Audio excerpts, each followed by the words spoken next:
Hi to everyone. ఇప్పుడు మీ భూములని కబ్జాకు గురైనట్లయితే ఇదే సరైన సమయం. మన భూములు అనేది ఎవరైనా కబ్జా చేసినా, మనం బలవంతపెట్టి మన భూములు తక్కువ డబ్బులు పే చేసి స్వాధీనపరుచుకున్న అటువంటి వాళ్లకు గత గవర్నమెంట్లో జరిగిన ఏవైనా ఇది ఉంటే దాన్ని ఇప్పుడు ప్రజెంట్ వచ్చేసి ఇటువంటి కంప్లైంట్స్ 80% అనేవి ప్రజెంట్ ఉన్నాయి కలెక్టరేట్ ఆఫీస్లో. అందువలన ఈ గవర్నమెంట్ వచ్చినందువలన కూటమి ప్రభుత్వం చొరవతో 80% ఉన్నాయని ఇలాంటి కంప్లైంట్స్ వీటికి రెక్టిఫికేషన్ చేయాల్సిన పద్ధతిలో ద్వారా ఈ గ్రామ సచివాలయంలో రెవెన్యూ సదస్సులు అనేవి నిర్వహించుచున్నారు. మనకు సంబంధించిన గ్రామ సచివాలయాల్లో ప్రతి ఒక్క రోజు డిసెంబర్ 6 నుంచి జనవరి 8 వరకు జరుగుతున్నవి. ప్రతి ఒక్కరూ మీ భూములు ఎవరైతే భూ సమస్యకు బాధపడుతున్నారు, చింతిస్తున్నారు, అటువంటి వారికి ఇది సరైన సమయం. వారు ఖచ్చితంగా సంబంధించిన అధికారులు వాళ్ళ గ్రామంలో కానీ వాళ్ళ పట్టణంలో కానీ ఒక డేట్ అనేది ఫిక్స్ చేసింటారు. మీరు తప్పకుండా గ్రామ సచివాలయంకు వెళ్ళి లేకపోతే ఎంఆర్ఓ ఆఫీస్కి అయినా కూడా వెళ్ళి మీ గ్రామంలో ఎప్పుడు రెవెన్యూ సదస్సు నిర్వహించుతున్నారని తెలుసుకొని ఆ రోజున మీరు హాజరయ్యి అక్కడ సంబంధించిన అధికారులు ఈ రెవెన్యూ సదస్సులకు collectorate, MRO, tahsildar and register సంబంధించిన రెవెన్యూ రిజిస్టర్ ఆఫీసర్స్ అందరూ, ఆర్డీఓ గారు అందరూ హాజరవుతున్నారు. కాబట్టి వాళ్లకు మనము అర్జీ ఇచ్చినచో వాళ్ళు మన సమస్యకు అర్జీ ఇచ్చిన 45 డేస్లో మన సమస్య అనేది సాల్వ్ అవుతుంది. కాబట్టి ఈ యొక్క సదుపాయాన్ని ప్రతి ఒక్కరూ వినియోగించవలసిందిగా కోరుచున్నాను.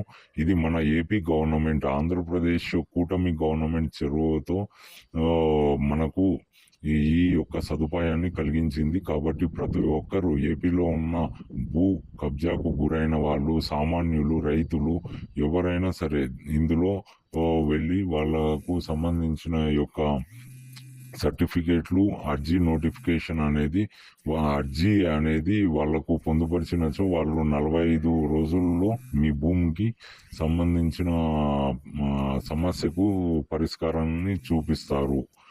ఇందులో ఎటువంటి రాజకీయము, ఎటువంటి ఇది ఏమి ఉండదు. కాబట్టి ప్రతి ఒక్కరూ మీ యొక్క ఉద్దేశాన్ని, మీ యొక్క భూమికి సంబంధించిన పత్రాలు ప్లస్ మీ యొక్క అర్జీని విన్నవించుకోవాల్సిందిగా కోరుచున్నాను. సంబంధించిన అధికారులు ఇన్ రెవెన్యూ సదస్సుల్లో ఈ రెవెన్యూ సదస్సులు అనేవి జనవరి 8 వరకు జరుగుతున్నవి. కాబట్టి మీరు డిసెంబర్ 6 నుంచి జనవరి 8 వరకు మీ సంబంధించిన సచివాలయంలో కానీ, మీ సంబంధించిన పల్లెల్లో కానీ, పట్టణాల్లో కానీ జరుగుతున్నాయి. కాబట్టి కనుక్కొని మీ సచివాలయంలో ఏ రోజున మీకు ఈ రెవెన్యూ సదస్సులు నిర్వహిస్తున్నారనేది కనుక్కొని ఆ అధికారులకు మీరు తెలియజేసినచో ఖచ్చితంగా మీ ప్రాబ్లం అనేది సాల్వ్ అవుతుందని కోరుకుంటూ ఈ వీడియోను మీకు తెలియజేయాలని, ప్రతి ఒక్కరికి తెలియజేయాలని, ఎవరైతే భూ బాధితులు ఉన్నారో వాళ్ళకు తెలియజేయాలని నేను ఈ వీడియో చేశాను. ఇలాంటి వీడియోలు మీకు మరింత కావాలనుకుంటే ఈ ఛానల్ని సబ్స్క్రైబ్ చేసి మీరు ఎంకరేజ్ చేయవలసిందిగా కోరుచున్నాను. కూటమి ప్రభుత్వం, జనసేన పార్టీ ప్రభుత్వం అండ్ జనసేన పార్టీ ప్రభుత్వం, చంద్రబాబు నాయుడు ప్రభుత్వం అండ్ బీజేపీ ప్రభుత్వం వీళ్ళందరూ కలిసి ఈ యొక్క సదుపాయాన్ని ప్రతి ఒక్కరికి, సామాన్యులకి అందేలాగా ఈ డిసెంబర్ 6 నుంచి జనవరి 8 వరకు చేస్తున్నారు. కాబట్టి ప్రతి ఒక్కరూ వినియోగించుకోవాల్సిందిగా కోరుచున్నాను. ఖచ్చితంగా యూజ్ చేసుకోండి. మీ సమస్యను సాల్వ్ చేసుకోండి అని తెలియజేస్తున్నాను. ఈ రెవెన్యూ సదస్సులు అనేవి డిసెంబర్ 6 నుండి జనవరి 8, డిసెంబర్ 6, 2024, జనవరి 8, 2025 వరకు సంబంధించిన గ్రామ సచివాలయాల్లోని ఈ, జరుగుతున్నవి. కాబట్టి ఇక్కడ రెవెన్యూ సదస్సులకు హాజరయ్యి మీ భూ సమస్యకు తగిన పరిష్కారం మీరు తెలుసుకోగలరు. అండ్ మీ భూమి ఆన్లైన్లో కూడా 1B అడంగలు ఎవరైనా ఫేక్ చేసినట్లయితే మీరు మీ భూమి పరిష్కారం అనేది మీ భూమి సమస్యకు సంబంధించిన కలెక్టరేట్ అండ్ రెవెన్యూ అధికారులు, MRO అధికారులకు అందరికీ అక్కడ ప్రజెంట్ అయిన వాళ్ళకు ఒక అర్జీ రూపంలో మీ యొక్క విషయాన్ని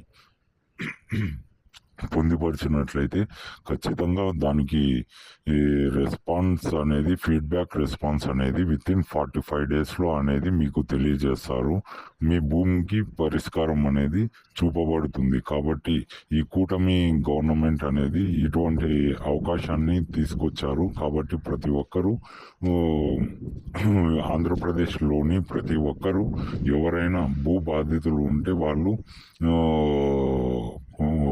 ఏ రాజకీయ నాయకునికైనా ఎవరికైనా పెద్దలకైనా కూడా దీని గురించి ఎటువంటి సంబంధం అనేది లేదు. కాబట్టి ఇది గవర్నమెంట్ అనేది ఎవరైతే బాధితులు ఉన్నారో వాళ్లకు మేలు లబ్ధి చేకూరేలాగా ఇటువంటి రెవెన్యూ సదస్సులు అనేది నిర్వహిస్తున్నారు. కాబట్టి ప్రతి ఒక్కరూ ఈ రెవెన్యూ సదస్సులను వినియోగించుకొని వాళ్ళ భూ సమస్యకు ఒక పరిష్కారాన్ని చూపబడుతుంది. కాబట్టి వితిన్ 45 డేస్లో తెలుస్తుంది. కాబట్టి మీరు హాజరయ్యి దీన్ని సద్వినియోగం చేసుకోవాల్సిందిగా కోరుచున్నాను. Thank you to everyone. ఈ విషయం గుడ్ ఇన్ఫర్మేషన్ కాబట్టి నేను తెలియజేస్తున్నాను. Thank you to everyone. Thank you to all.